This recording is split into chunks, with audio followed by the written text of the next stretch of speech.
going to watch this video. I had some free time today, so I figured I would make another one. I got some pretty good feedback about my first video, which is awesome because I was super nervous about, getting it started or whatever. But I think everyone that I've heard from agrees with my platform and thinks that it's gonna go places. So I guess baby steps, one at a time. I've been trying to expand on social media and getting my name out there, but I don't know, man, that shit's hard. But what I want to talk about today was the fact that I was at Spectra yesterday working, and there's this regular who comes in, this really nice lady, and we chat a little bit. We never really hold full conversations. I remember her order, so we get along very well. And yesterday, somehow we just struck up a conversation. I mean, I know how it started, but it was definitely unexpected.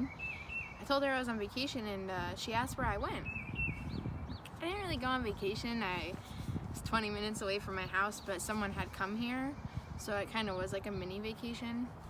But she asked me where I went, and I was like, well, I'm not gonna lie to this lady and say I went to the Bahamas. That's just, it's lying. It wouldn't have hurt anybody. She never would have known the truth. But anyways, we started talking, and she found out I'm in a long distance relationship, and she was asking me how that works because she's interested or whatever. And I was talking to her about it a little bit. Never really talked to a stranger that I didn't really know about my relationship, so that was pretty interesting. And then we got into a topic about independence, and that's a very great, large, deep topic. And quite frankly, I think it's definitely talked about, but in more of a cliche sense. And I feel as though independence can be found anywhere in life. Any situation in life, you have to know independence, and it varies from situation to situation. But I think that the basic premise of independence is self-reliance. I'll get to that in a minute. I just want to finish up this little story. Went on a bit of a tangent. So anyways, her and I are talking, and I let her know about my platform that I'm starting, and she's like, oh, that's great. There's not that many strong people in the world, I guess, and they would be looking for a channel like that. And I'm like, so that's good. I'm definitely going to be reaching out to a good community, which is nice to know. But in that conversation, we were talking about independence and how, as a woman, it's important to be independent. And I'm not much of an activist or anything like that. I'm not I don't go out, I don't do marches and strikes for women's rights and everything, because quite frankly, I don't have time for that right now. Not that I don't support it, but I've just been trying to figure out how to be independent on my own and not have to rely on a man to take care of me. So I let her know a little bit about that, and she completely agreed with me. So it inspired me to make this video. And in terms of being independent, I have grown up always being independent for the most part. Obviously, as a kid, you're dependent to an extent. But with everything that was going on in my life, I had to rely on myself. And my sister had to rely on me, whatever. Being adopted, I was still independent. How to cope with the adoption I went through was extremely difficult, and unfortunately not many people in my life had ever gone through something like that or seen something that was occurring in my life. So I really had to learn the ropes by myself, and people helped along the way, but really it all came from me and my perseverance and my resilience and my intelligence, which is the premise of this channel. And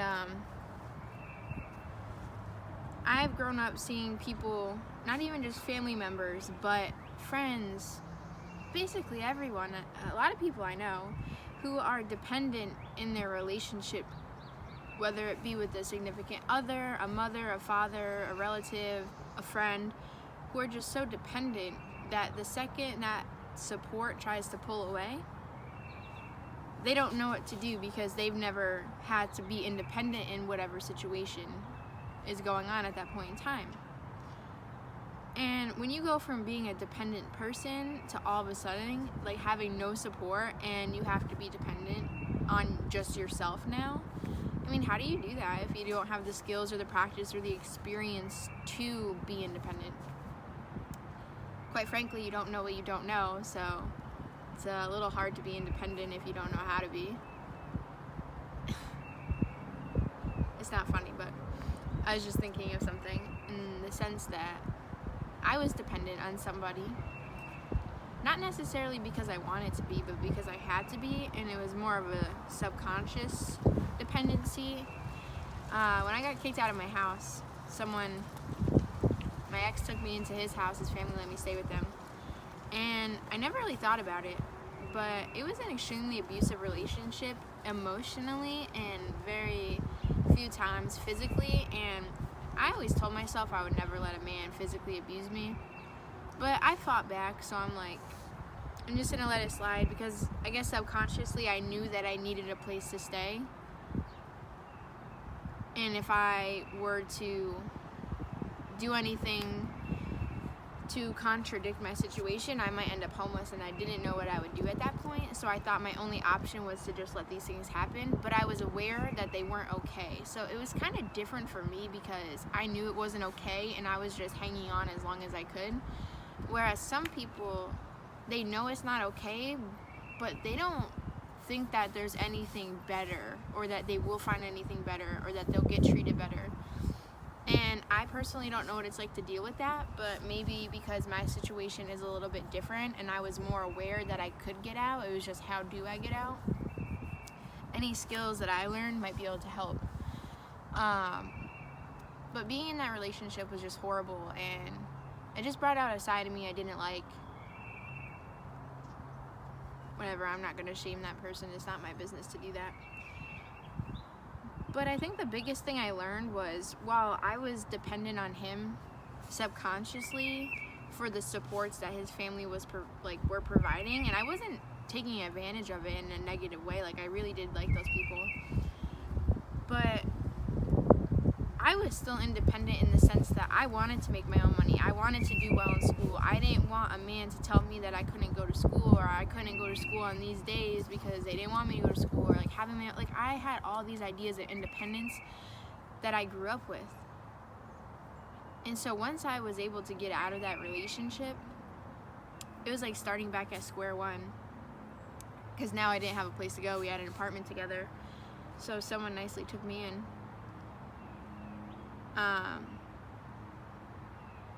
But I mean, it was just starting from the beginning again. Almost. And this is the twist for me, is because I have a sense of self, and I know who I am. I'm in touch with my feelings, my thoughts, my emotions, what makes me mad, what makes me sad, happy, etc., etc. Because I've never let someone take that from me.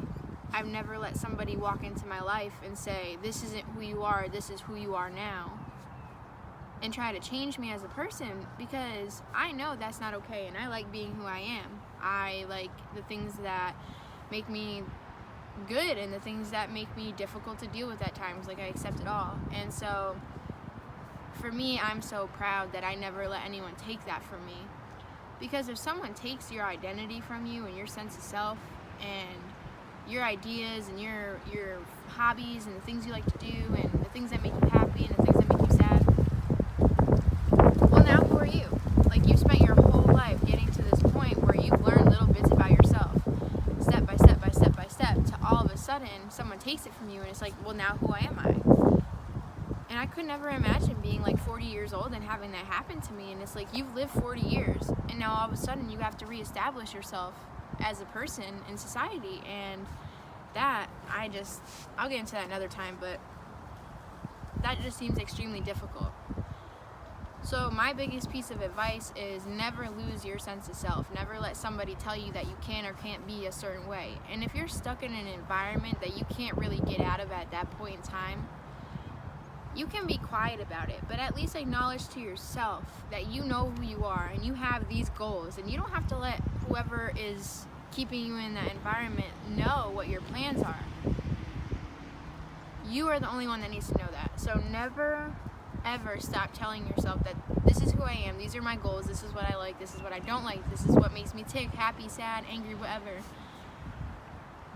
Always reassure yourself and reinstate those values and those morals and those ideas to yourself. I can't stress that enough. And when the time comes where you do see an escape route, take it. Because you might be starting back from scratch, but you still have your sense of self. So you know who you are, you know how strong you are, you know what you're capable of. And it might seem difficult to have to start from square one, but I feel as though having to start from square one and figuring out who you are is a whole heck of a lot worse than just having to start from scratch. So it was just interesting how that conversation with this lady gave me all of these ideas, and I've just been thinking and thinking, because that's all I do is think and think. And despite everything I've been through, I've always been on track with things in my life. Like, you know, things change, I get different jobs, I go to different schools, whatever, but at the end of the day, my goals and my motives are still the same. And I really hope that this resonates with at least one person who watches this video and makes them more confident in themselves and in their situation and their environment to keep being who they are and pushing to be a better person every day, regardless of who tries to stop them. And the last thing I want to say about independence is, you might have people that you're dependent on who you think are the greatest people in the world. But there comes a time where they may kick you to the curb because they have to hold their best interest at heart. And I think it's not always a intentional thing that we do as people. I think sometimes it's kind of like the fight or flight response. It's like, do I do what's best for me, or do I try to help this person? But if that person is stopping you from being able to get where you want to be, sometimes you kick them to the curb. And so where does that leave you if you're dependent on someone and they kick you to the curb? Lost, confused, with no skills to be independent. So the thing I'm trying to say is, not everyone is always going to be there for you in life. And it's going to be a lot easier for you to learn how to be independent and still depend on people than never being independent and always depending on people. And the other thing too is, if you're dependent and you don't know how to take responsibility for your life and your actions, you're always going to find yourself blaming other people for what's going on in your life. And I always hear people say, well, you have to take responsibility, it's never anyone else's fault. And I disagree with that. I believe sometimes other people do play a significant role in our demise or whatever, and the bad things that happen in our life. But at the end of the day, we still do play some type of role that varies from situation to situation in what happens in our life. And so if you're always living blaming others for everything, well, you're the reason why I lost my job, and this and this and this and that, like, you're not being real to yourself, and you're just creating a weak foundation for you to establish yourself and succeed in life. So